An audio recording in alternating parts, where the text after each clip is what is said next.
My name is Shadi. I'm VP of Engineering at Cream. Been with Cream for a little over 6 years. Previous to joining Cream, I spent the majority of my career working at Microsoft in the US. Cream, if for those of you who don't know, is the premier super app based out of the Middle East region. About 4 years ago, Uber, bought Cream, one of the largest exits in that part of the world, and has since, spun out the company, and we're now focused on building our Everything app. In our Everything app, we have about 20 odd services that we provide to our customers, predominantly in the UAE, but also across 10 countries, 70 cities. There are about 75 million users that are registered on our platform, and 3.5 million drivers. We call them captains, who earn on our platform every day. So it's pretty exciting stuff. Yeah, so I think we've been on a journey adopting AI inside Careem for quite some time, and we've tried to adopt it from an engineering standpoint across the entire gambit of product engineering. Not only in software engineering, but also in product development, product design, and in QA as well. On the product side of things, our PMs, leverage, chat agents, etc., extensively. We've been doing PRDs. Our designers as well, introduced a local agent that allows us to help accelerate creating design specific or brand aligned images, etc., so that we can accelerate the workflow of creating UI elements and content for the application. And our software engineers have been exploring, using agentic like agents with either Cursor or the OpenAI. Also forgot its name, Codex. Thank you. Yes, OpenAI's Codex and chat and Copilot with VS Code.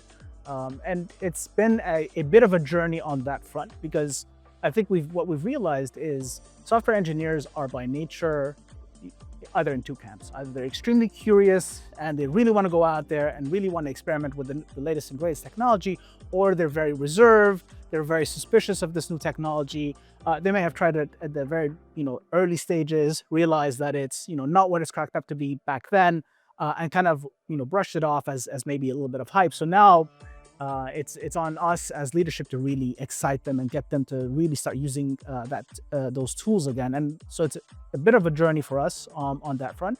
And on QA, we're trying to leverage agentic AI to help test our personalized application. So our application personalizes itself based on user interactions. Obviously, having some rigid test cases will be very difficult for us to explore the entire user experience. So that's where we're trying to leverage and explore using AI to help us with that journey. I think it has come down to a couple of things. One is the scale and the size and the complexity of the problems that different teams are dealing with is slightly different. So software engineers, we work on a large part of our code base, which has been built over the last 12 years over Cream's life cycle, and so over Cream's lifespan. And so there is a lot of embedded complexity within that code base. It makes it a lot more difficult for some teams that are working on some of the core kernel of Cream's marketplace, for example, or some of the more mature parts of our stack to really, go all in on AI and get that ROI. Whereas on some of the areas that are slightly newer, for example, in our food and groceries verticals, where the stack is relatively newer, or in our Dine Out product, which is our restaurant exploration sort of product, where the stack is also relatively new, teams have found a lot more success, and that's kind of helped, at least for us, explain why we've seen this varying degree of adoption in terms of the software engineering team. On product, the tasks are more amenable, I think we found, to like leveraging an LLM to have a conversation with it to expand the quality and the coverage of PRDs. And I think it also comes down to the individuals that we have on the team. Some of them are a little more curious, a little more up to speed with this technology. Others, they're still catching up. Look, very recently we've started trying to experiment with trying to push end-to-end features using agentic AI. The challenges that we're seeing over there are several. One, as you correctly mentioned, preciseness of just understanding the task at hand. And so we were finding that it takes a lot of upfront prompting, maybe working with an AI to come up with a concrete end-to-end plan of what needs to be built. And even then, the AI will sometimes get confused, get off track. So trying to create some of these, summarizing artifacts that help it collapse the context of the entire code base into, key segments that it needs to keep and recall as it's going through its task has somewhat helped. But I think just the fact that context windows are the size that they are, it's impossible for the agent to have, the entire code base in memory. The fact that a lot of the legacy code is probably, on or a lot of the foundational core of our platform is not on the most recently popular frameworks which these LLMs are trained on. It kind of does not help set up the LLM for success, shall we say. And so that's kind of where we found it is a little more challenging with these models to sort of really deliver that high ROI.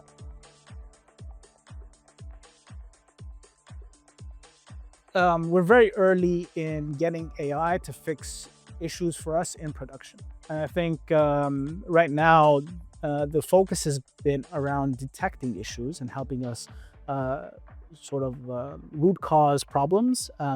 And very recently we started, we have been exploring partnerships to see what kind of vendors can provide tools that can help us along this journey.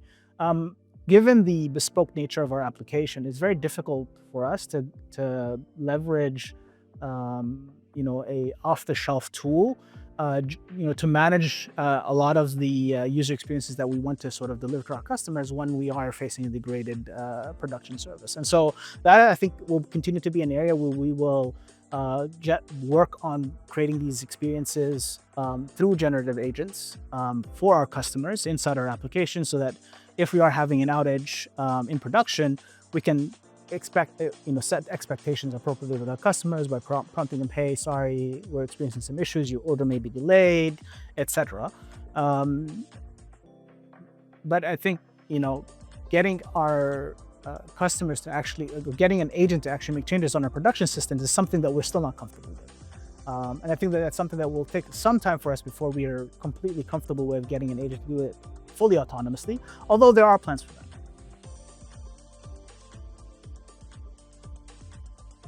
If I think about a lot of what, at least if I look at it from a Korean standpoint, our mission is to simplify and improve people's lives. And we do that by taking away a lot of the complexity from their lives and codifying it in our systems and our software. That means that we carry as a company a lot of operational burden.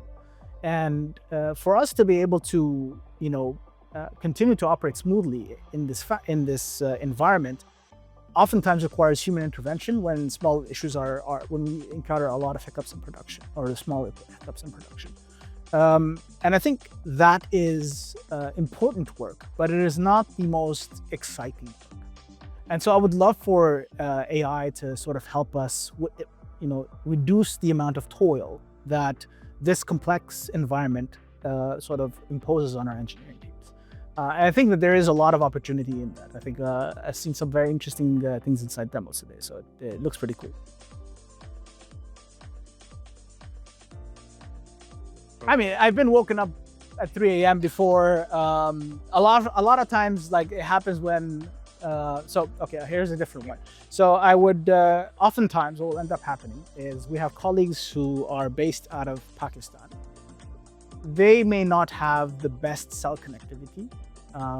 And oftentimes at night, what happens is we'll have these small incidents like this, whatever we call them, CEF3s, like really low impact incidents that will automatically self-resolve, but need to be acknowledged within the SLA. And if they don't get acknowledged within the SLA, it gets escalated up the leadership chain. So I would be sleeping at night, and because I live in Dubai and my connectivity is wonderful, I will almost invariably get paged when this engineering team that is based in Pakistan is on call and their phone connectivity is not good. So I'll wake up, I'll acknowledge the incident, look at it, and know that this is this specific issue. Um, and then on the in the morning have a conversation with the engineering leadership of that team, like, okay, why is this happening yet again? And they have to explain to me that it's because of poor cell coverage inside that part of the world. So it is unfortunate, but it is what it is, I guess.